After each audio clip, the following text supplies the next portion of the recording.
Hello everyone. आज 6 जुलाई का current affair लेकर हम डिस्कशन करेंगे और क्या क्या मेन टॉपिक्स हैं उनके बारे में जानेंगे। कुछ मुद्दे कल भी और पुराने लेक्चर में भी डिस्कस कर चुके थे, आज उन्हीं को आगे भी देखते हुए हम चलेंगे।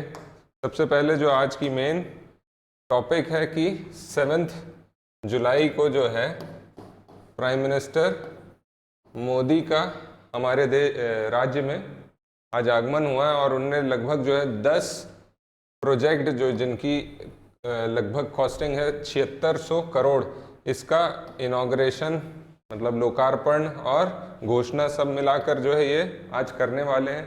कुल मिलाकर सारे प्रोजेक्ट्स का तो कुछ जो प्रोजेक्ट जिनका लोकार्पण किया तो इसमें आप देखेंगे 4 लेन रोड बन रही है रायपुर कोड़े बोर्ड के बीच में बिलासपुर और पथरापाली के बीच में। इसके अलावा डबल ट्रैक हो रही है रेलवे लाइन का रायपुर खरियार रोड के बीच में। साथ में केवटी और अंतागढ़ के बीच में भी जो रोड प्रोजेक्ट है तो इसका डिस्टेंस वगैरह ध्यान रखेंगे। कई बार पूछा है डिस्टेंस से रिलेटेड कुछ क्वेश्चन पूछा है, ध्यान रखेंगे। मेन जो एक ये वाला जो इम्पोर्टेंट है ध्यान रखेंगे, इंडियन ऑयल का जो है बॉटलिंग प्लांट बन रहा है कोरबा में।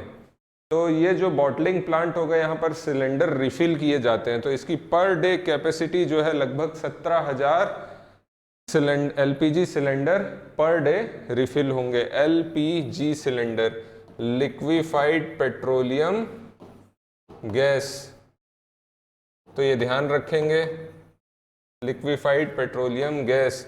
इसके मुख्य घटक क्या होते हैं तो ध्यान रखेंगे ब्यूटेन और प्रोपेन वगैरह इसके जो है मुख्य घटक रहते हैं। अभी हाल ही में किसी परीक्षा में भी पूछा गया था।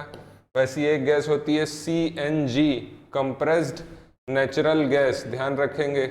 व्हीकल चलाने में कार में या जनरली बसेस में जो है इनका प्रयोग होता है, सीएनजी ऑटो में। तो ये सीएनजी आधारित जो रहते हैं इसमें इसके फ्यूल का मुख्य घटक अगर बोलें तो मीथेन रहता है, ध्यान रखेंगे। तो ये कुछ इंपॉर्टेंट चीज है, ध्यान रखेंगे। ये वाला जो है जरूर ध्यान रखेंगे बॉटलिंग प्लांट कहाँ पर डल रहा है तो कोरबा में डल रहा है, ठीक है।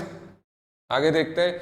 साथ में इनने कुछ शिलान्यास भी किया है कि 6 लेन रोड बनेगी झांकी से सरगी के बीच में और सरगी से बासन वही के बीच में जो है बनेगी NH 130 CD, इसमें बनेगी 6 लेन रोड, तो ये भी ध्यान रखेंगे। इसके साथ ही कल कैबिनेट मीटिंग हुई थी, इसके बारे में डिस्कशन हो चुका था तो उतना ज़्यादा मैंने इसमें नोट नहीं किया है। अनुपूरक बजट जो है प्रथम अनुपूरक बजट भी लाया गया, सप्लीमेंट्री बजट लाया गया जिसके लिए एप्रोप्रिएशन बिल या फिर विनियोग विधेयक जो होता है उसके लिए भी हामी भर दी गई, अनुमोदन हो गया, एक्सेप्टेंस हो गया है, तो ध्यान रखेंगे। इसके अलावा महिला उद्यमिता नीति 2023, इसको हमारी जो इंडस्ट्रियल पॉलिसी है आईपी लिख दे रहा हूँ, इंडस्ट्रियल पॉलिसी 2019 से 24 में शामिल करने की बात की गई है। वहीं डियरनेस अलाउंस जो डीए होता है वो बढ़ाने की बात की है 5% से। पेंशन के लिए कुछ चीज़ें बताई थी, कल के टॉपिक में मैंने डिस्कस किया था, तो ध्यान रखेंगे। कैबिनेट की मीटिंग में ये अहम बातें हुई हैं। आगे देखते हैं और क्या है आज। चंद्रयान, तो चंद्रयान से रिलेटेड भी कल चीज़ें डिस्कस किया था मैंने कि चंद्रयान 3 लॉन्च होने वाला है। तो ये प्रक्षेपण कब करने का डिसाइड हो गया, तो 14 जुलाई 2023 की तिथि निर्धारित की गई है। इस दिन इसको 2:35 बजे को जो है दोपहर में लॉन्च किया जाएगा। तो ज़रूर जो लॉन्चिंग देखें, दूरदर्शन में सीधा प्रसारण होता है। कहाँ से होगी तो सतीश धवन स्पेस सेंटर श्रीहरिकोटा। ये वाला टॉपिक, ये पॉइंट ज़रूर याद रखेंगे कि इसरो के चेयरमैन कौन है, तो एस सोमनाथ जी इसरो के चेयरमैन हैं करंट में, बिल्कुल ध्यान रखेंगे।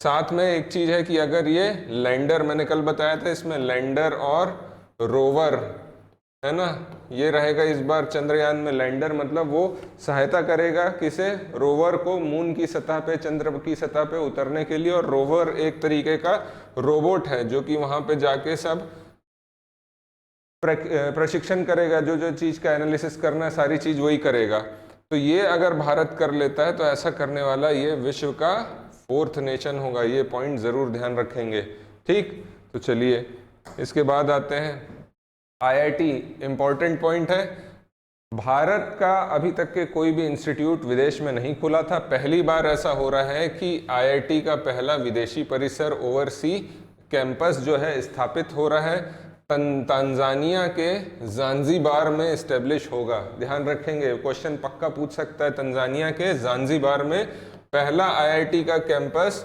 खुलेगा। ये कब से चालू हो जाएगा? अक्टूबर 2023 से। और इसके लिए जो है एमओयू भी हो गया है किसके किसके बीच में? आईआईटी मद्रास और तंजानिया के बीच में। तो क्वेश्चन जरूर पूछ सकता है। भारत के जो प्रतिष्ठित संस्थानों में से एक है, विश्व में भी जो है आईआईटीज का अच्छा इमेज है। आज की डेट में जो भी बड़ी कंपनीज में आप देखेंगे उनको रन करने वाले कहीं ना कहीं आईआईटीज से ही पास आउट है।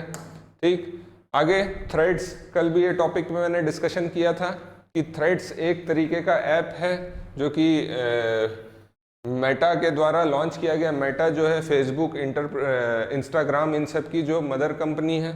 तो मेटा ने ट्विटर को काउंटर करने के लिए इस ऐप को लॉन्च किया गया, ऐसा कहा जा रहा है। ये 6 जुलाई 2023 को लॉन्च हुआ और ये मेन बात है कि रिकॉर्ड 1 करोड़ डाउनलोड हो गए इसके मात्र 7 घंटे में।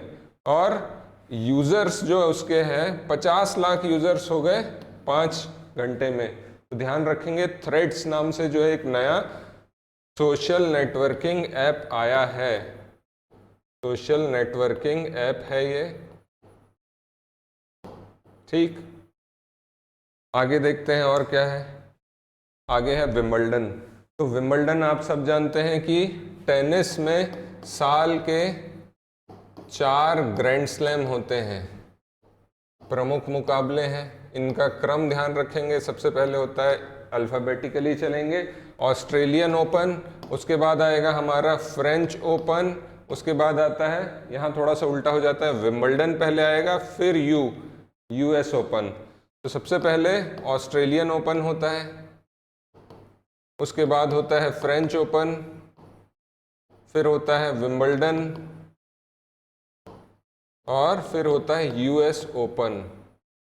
तो ये ध्यान रखेंगे। तो अभी जो है विंबलडन चल रहा है 26 जून से 16 जुलाई के बीच में। तो ध्यान रखेंगे 1877 से जो है ये स्पर्धा चालू है। ध्यान रखेंगे, सबसे पुरानी टेनिस की ग्रैंड स्लैम प्रतिस्पर्धा है, 1877 से चल रही है, 26 जून से 16 जुलाई तक चलेगी। आपको इसमें ध्यान रखना है कि कौन मेल्स में विजेता है रहेंगे, कौन फीमेल में विजेता रहेंगे। आगे भी जब आएगा रिजल्ट तो हम देख ही लेंगे, उसमें डिस्कशन करेंगे। फिर भी ये चीज़ें ध्यान रखेंगे। लोकेशन कहाँ है? तो लंदन, इंग्लैंड, यूनाइटेड किंगडम में हो रहा है। ये ध्यान रखेंगे। इसका आउटडोर बाहर होता है और इसका कोर्ट जो रहता है टेनिस का, ये ग्रास का रहता है, घास का कोर्ट रहता है। ध्यान रखेंगे। फिर ऑस्ट्रेलियन ओपन के बारे में तो जगह से समझ में आ रहा है, ऑस्ट्रेलिया में होगा। विंबलडन होता है ब्रिटेन में, यूनाइटेड किंगडम में। ठीक, ये कब से हो रहा है? हुआ है जनवरी 8 से 29 जनवरी 2023 के बीच में। इसका आउटडोर का हार्ड कोर्ट रहता है, सिंथेटिक कोर्ट रहता है। ध्यान रखेंगे 88 से, पहले ग्रास का रहता होगा शायद। ये 1905 से चल रही है, 118 साल पुरानी ये प्रतिस्पर्धा है। मेलबर्न ऑस्ट्रेलिया में इसका आयोजन होता है। तो ध्यान रखेंगे। मेल में कौन विजेता रहे हैं? तो नोवाक जोकोविच सर्बिया के हैं। फीमेल में जो है आपकी आर्यना सेबालेंका बेलारूस की हैं, ये विनर रही हैं। तो ध्यान रखेंगे इन दोनों के नाम। इसी के साथ यहाँ एक होमवर्क भी देता हूँ, या कमेंट में बताइए कि अभी तक के ग्रैंड स्लैम जो है टेनिस के, किसने वुमेन्स कैटेगरी में सबसे ज़्यादा जीते हैं? कमेंट करके बताइएगा। और मेंस में किसने सबसे ज़्यादा जीते हैं? ये ध्यान रखेंगे, जो भी कमेंट करेंगे। और जो लोगों को नहीं पता है वो भी ज़रूर देख लें इस चीज़ को। ठीक, आगे देखते हैं फ्रेंच ओपन। तो ये कब से कब तक हुआ? 22 मई से 11 जून तक के चला और 1891 से ये चल रहा है। दूसरी सबसे पुरानी प्रतिस्पर्धा है, 132 साल से चल रही है और ये इसका 127वां एडिशन है। ये ध्यान रखेंगे। इसमें क्ले का कोर्ट रहता है, मिट्टी का कोर्ट रहता है, ध्यान रखेंगे इसमें। और इसमें भी मेल में नोवाक जोकोविच सर्बिया के जो हैं वो जीते, और फीमेल में ईगा स्वियातेक जो है पोलैंड की हैं, इनने जीता है। यूएस ओपन अब अगस्त में होगा इसका आयोजन, 28 अगस्त से 10 सितंबर के बीच में। तो इसका जो रिजल्ट आएगा वो हमें ध्यान रखना है। तो ये कुछ स्पोर्ट्स से रिलेटेड न्यूज़ है, इसे ज़रूर देखेंगे। अब इसके अलावा जो और कुछ चीज़ें हैं वो कल मैं कवर कर लूँगा, कुछ अगर टॉपिक छूट रहा होगा तो। और इसके साथ ही कल का करंट लेके हम फिर आएंगे, I mean 7 जुलाई का। तो मिलते हैं कल। Thank you very much.